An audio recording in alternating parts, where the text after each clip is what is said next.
അപ്പോൾ നമ്മൾ ഇന്ന് നോക്കാൻ പോകുന്നത് ആരോമാറ്റിക് കോമ്പൗണ്ട്സിനെ പറ്റിയിട്ടാണ്. നമ്മൾ ഇത്രയും നേരം നോക്കിക്കൊണ്ടിരുന്നത് ഹൈഡ്രോ കാർബൺസിനകത്തുള്ള സ്ട്രെയിറ്റ് ചെയിൻ കോമ്പൗണ്ടുകളെ പറ്റിയിട്ടാണ്. ഓക്കെ, സോ നമ്മൾ ഇപ്പോൾ തൊട്ട് നോക്കാൻ പോകുന്നത് ആരോമാറ്റിക് കോമ്പൗണ്ടുകളെ പറ്റിയിട്ടാണ്. എന്താണ് ആരോമാറ്റിക് കോമ്പൗണ്ട്? നിങ്ങൾക്ക് സ്ക്രീനിൽ നോക്കിയാൽ കാണാൻ പറ്റും. ഹൈഡ്രോ കാർബൺസ് എന്ന് പറയുന്നത് പ്രധാനമായിട്ട് രണ്ട് ടൈപ്പാണുള്ളത്. ഒന്ന് ആലിഫാറ്റിക്കും ഒന്ന് സൈക്ലിക്കും. ആലിഫാറ്റിക് എന്ന് പറഞ്ഞാൽ നമ്മൾ ഇത്ര നേരം പഠിച്ച പോലത്തെ സ്ട്രെയിറ്റ് ചെയിൻ കോമ്പൗണ്ടുകളാണ്. നമ്മളിങ്ങനെ എഴുതൂലേ, C comma C comma C comma ഇങ്ങനെ എഴുതുന്ന മാതിരി സ്ട്രെയിറ്റ് ചെയിൻ കോമ്പൗണ്ടുകളാണ് ആലിഫാറ്റിക് കോമ്പൗണ്ട് എന്ന് പറയുന്നത്.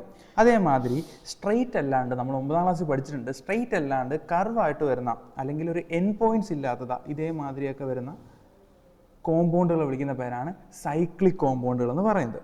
ഓക്കെ, ഈ ആരോമാറ്റിക് കോമ്പൗണ്ടുകൾക്ക് ആലിഫാറ്റിക് കോമ്പൗണ്ട് എന്ന് പറയുമ്പോൾ മൂന്ന് ടൈപ്പ് ഉണ്ട്. ഏതൊക്കെയാണ്? ആൽക്കൈൻ ഉണ്ട്, ആൽക്കൈൻ ഉണ്ട്. ഡബിൾ ബോണ്ട് വരുന്നതുണ്ട്, സിംഗിൾ ബോണ്ട് വരുന്നുണ്ട്, ട്രിപ്പിൾ ബോണ്ട് വരുന്നുണ്ട്.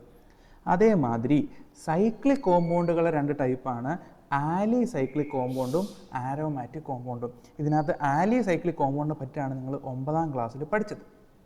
ഓക്കെ, നിങ്ങൾ പഠിച്ചിട്ടുണ്ട് 3 കാർബണുള്ള കോമ്പൗണ്ട് ആണെങ്കിൽ നമ്മൾ ഇങ്ങനെ വരയ്ക്കും, 4 കാർബണുള്ള കോമ്പൗണ്ട് ആണെങ്കിൽ നമ്മൾ സ്ക്വയർ ഷേപ്പിൽ വരയ്ക്കും, 5 കാർബണുള്ള കോമ്പൗണ്ട് ആണെങ്കിൽ നമ്മൾ പെൻറ്റഗൺ ഷേപ്പിൽ വരയ്ക്കും, അല്ലേ? സോ ഇത് നിങ്ങൾ നേരത്തെ പഠിച്ചതാണ് ആലിസൈക്ലിക് കോമ്പൗണ്ട്. ഇതിനെ പറ്റിയല്ല നമുക്ക് പഠിക്കാനുള്ളത്. അത് വേറൊരാളുണ്ട്, ആരോമാറ്റിക് കോമ്പൗണ്ട്. ഈ ആരോമാറ്റിക് കോമ്പൗണ്ടിനെ പറ്റിയാണ് പഠിക്കാനുള്ളത്. ഞാൻ പെട്ടെന്ന് പറഞ്ഞ കാര്യങ്ങളെല്ലാം ഒന്ന് റിവൈസ് ചെയ്ത് തരാം, ശ്രദ്ധിച്ച് ചെയ്യുക. സോ ഹൈഡ്രോ കാർബൺസ് രണ്ട് ടൈപ്പ് ഉണ്ട്, ആലിഫാറ്റിക്കും അതേപോലെ സൈക്ലിക്കും. ഓക്കെ, സ്ട്രെയിറ്റ് ചെയിൻ കോമ്പൗണ്ടുകളും സൈക്ലിക് കോമ്പൗണ്ടുകളും. ഇനി ആലിഫാറ്റിക് കോമ്പൗണ്ടുകൾ 3 ടൈപ്പ് ഉണ്ട്, ആൽക്കെയിൻ, ആൽക്കീൻ, ആൽക്കൈൻ. ഇതൊക്കെ ഒന്ന് നോട്ട് ചെയ്ത് വെക്കുക കേട്ടോ. സൈക്ലിക് കോമ്പൗണ്ടിൽ 2 ടൈപ്പ് ഉണ്ട്, ആലി സൈക്ലിക് കോമ്പൗണ്ടും ഉണ്ട്, ആരോമാറ്റിക് കോമ്പൗണ്ടും ഉണ്ട്. ഇനി എന്താണ് ആരോമാറ്റിക് കോമ്പൗണ്ട് എന്ന് വെച്ച് കഴിഞ്ഞാൽ, എന്താണ് ആരോമാറ്റിക് കോമ്പൗണ്ട് കൊണ്ട് ഉദ്ദേശിക്കുന്നത്? ശ്രദ്ധിച്ച് കേൾക്കുക. ആരോമാറ്റിക് കോമ്പൗണ്ട് റിയൽ ഡെഫിനിഷനൊക്കെ നമ്മൾ +1 പഠിക്കും. നിങ്ങളിപ്പോൾ ഇത്രയും പഠിച്ചാൽ മതി. Aromatic compounds are the compounds which have a specific aroma.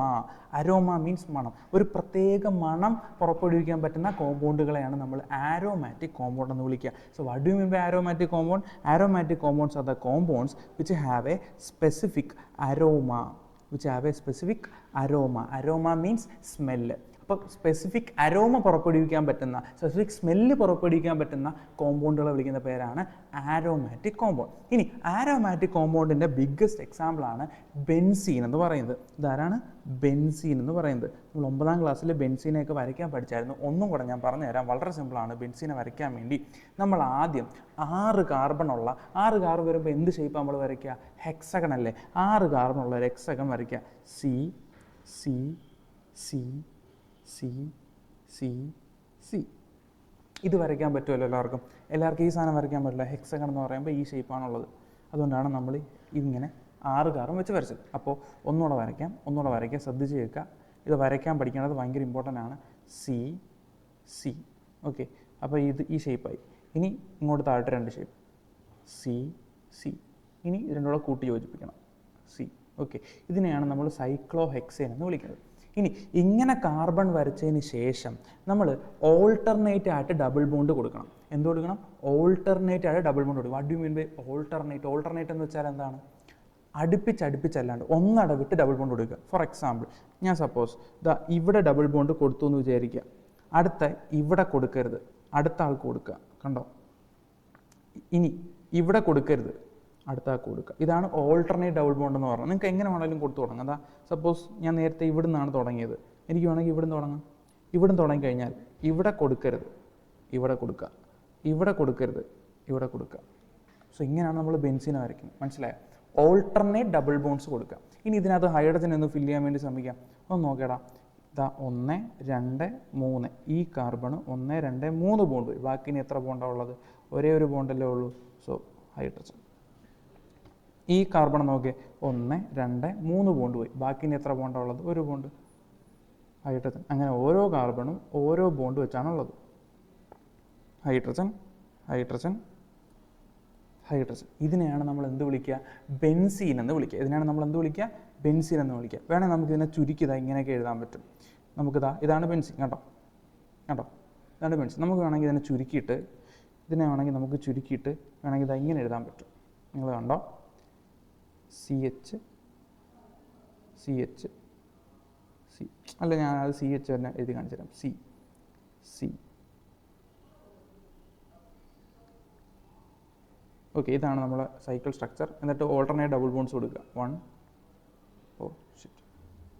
2 3 C H C H C H H. Bond കൊടുക്കാണ്ട് വെറുതെ എച്ച് കൊടുത്താലും ഇത് ബെൻസീനാണ്. ഇങ്ങനെയും നമുക്ക് എഴുതാം, ഇങ്ങനെയും നമുക്ക് എഴുതാം. ഇനി ചില ആൾക്കാർ ഇങ്ങനൊന്നും എഴുതൂല, ഇതാ ഇങ്ങനെ അങ്ങ് എഴുതും. ഒരു ഹെക്സഗൺ അങ്ങ് വരയ്ക്കും. എന്നിട്ട് ഈ ഹെക്സഗണകത്ത് ഓൾട്ടർനേറ്റ് ഡബിൾ ബോണ്ട്സ് കൊടുക്കും. ഇതാ ഇവിടെ ഞാൻ ഒരു വര കൊടുത്തു. ഇനി അടുത്ത് ഇവിടെ കൊടുക്കാൻ പാടില്ല, ഇവിടെ കൊടുക്കുക. ഇവിടെ കൊടുക്കാൻ പാടില്ല, ഇവിടെ കൊടുക്കുക. കണ്ടോ? ഇതും എന്ത് തന്നെയാണ്? ബെൻസീനാണ്. അപ്പോൾ ബെൻസീൻ്റെ സ്ട്രക്ചറാണ് ഞാൻ വരച്ച 3 കാര്യങ്ങൾ. ഞാൻ വരച്ച 3 സംഭവങ്ങളും ബെൻസീൻ്റെ സ്ട്രക്ചറാണ്. ഏതൊക്കെയാണ് ബെൻസീൻ്റെ സ്ട്രക്ചർ? ആദ്യം നമുക്ക് ഇങ്ങനെ വരയ്ക്കാം.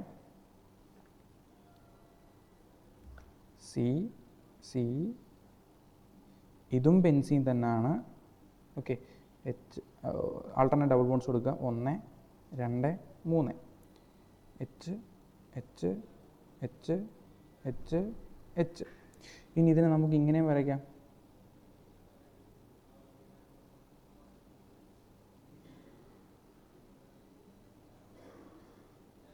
ഓക്കെ, ഇനി ഓൾട്ടർനേറ്റ് ഡബിൾ ബോണ്ട്സ് കൊടുക്കാം. 1 2 3.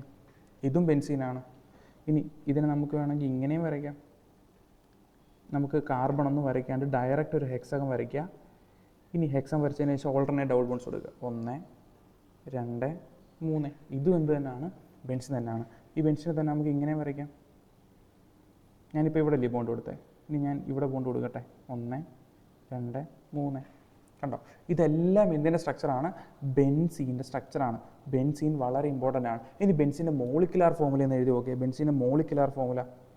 ബെൻസീൻ്റെ മോളിക്കുലാർ ഫോമുല എഴുതാൻ വേണ്ടിയിട്ട് എത്ര കാർബൺ ഉണ്ട് ഇവിടെ? എത്ര കാർബൺ ഉണ്ട് ഇവിടെ? 1 2 3 4 5 6 കാർബൺ. C6. എത്ര ഹൈഡ്രജൻ ഉണ്ട്? 1 2 3 4 5 6. H6 മറക്കരുത്, വളരെ ഇമ്പോർട്ടൻ്റ് ആണ്. പരീക്ഷയ്ക്ക് എപ്പോഴും ചോദിക്കുന്നതാണ്. C6H6. ബെൻസീൻ്റെ മോളിക്കുലാർ ഫോമുല C6H6. ബെൻസീൻ്റെ മോളിക്കുലാർ ഫോമുല C6H6. അപ്പോൾ C6H6 എവിടെ കണ്ടാലും ആലോചിക്കുക എന്താണ്? ബെൻസീനാണ്. ഇനി നമുക്ക് പഠിക്കാനുള്ളത് ഈ ബെൻസീൻ്റെ കുറച്ച് ഓൾട്ടർനേറ്റീവ്സ് ആണ്. ബെൻസീൻ വെച്ചുണ്ടാവുന്ന വേറെ കുറച്ച് കോമ്പൗണ്ടുകൾ. എന്താണ് ആ കോമ്പൗണ്ടുകൾ? നമ്മളിവിടെ ബെൻസീനെ വരച്ചില്ലേടാ, നമ്മളിവിടെ ബെൻസീനെ വരച്ചില്ലേ? എവിടെ എവിടെ എവിടെ എവിടെ എവിടെയോ ബെൻസീനെ വരച്ചതാ. ഈ ബെൻസീൻ നമ്മളിവിടെ വരച്ചു. ഓക്കെ, ഞാൻ എന്ത് ചെയ്യാൻ പോവാന്ന് പറഞ്ഞു കഴിഞ്ഞാൽ നോക്കിക്കോ.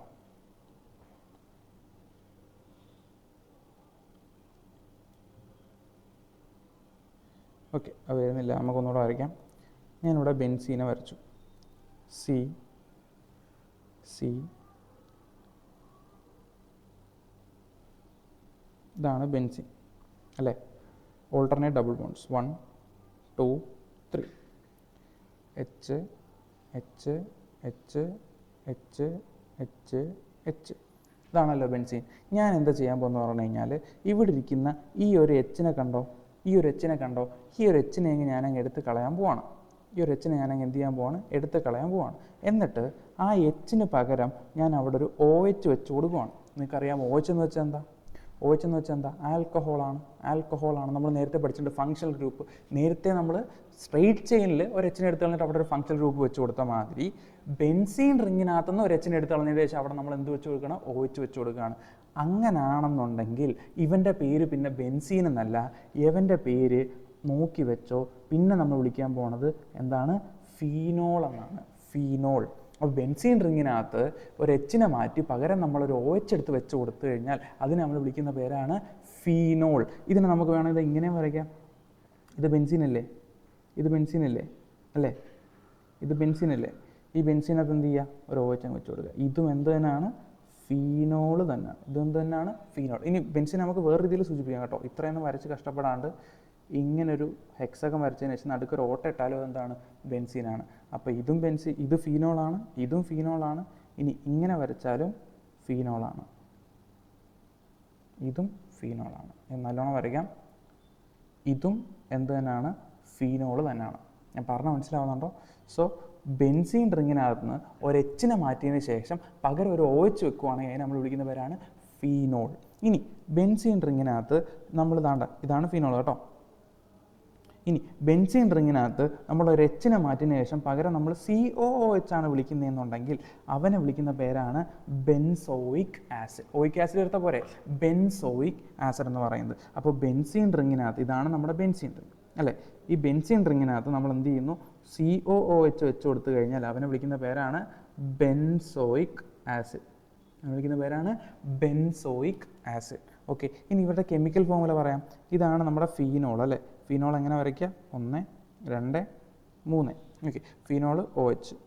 ഫീനോൾ എന്ന് പറഞ്ഞു കഴിഞ്ഞാൽ ബെൻസീൻ റിംഗ് എന്ന് പറഞ്ഞാൽ C6H6 അല്ലേടാ, അതിൻ്റെ അകത്ത് ഒരു H പോയി, അപ്പോൾ C6H5. എന്നിട്ട് നമ്മൾ എന്ത് ചെയ്തു, ഒരു OH വെച്ച് കൊടുത്തു അല്ലേ. ഇതാണ് ഫീനോളിൻ്റെ കെമിക്കൽ ഫോർമുല, C6H5OH. C6H5OH. ഇനി ഇതിൻ്റെ കെമിക്കൽ ഫോർമുല അപ്പോൾ നിങ്ങൾ തന്നെയൊന്ന് പറഞ്ഞു നോക്കേ. C6H6 ആയിരുന്നു ബെൻസീൻ, അത് നമ്മളൊരു എച്ചിനെ എടുത്ത് കളഞ്ഞു, അപ്പോൾ C6H5 ആയി. പകരം നമ്മൾ അവിടെ എന്ത് വെച്ചു, COOH വെച്ചു, അപ്പോൾ C6H5COOH. കണ്ടോ, ഇതാണ് നമ്മുടെ എന്തെന്ന് പറയുന്നത്, ഫീനോളിൻ്റെയും ബെൻസോയിക് ആസിഡിൻ്റെയും കെമിക്കൽ ഫോർമുല എന്ന് പറയുന്നത്.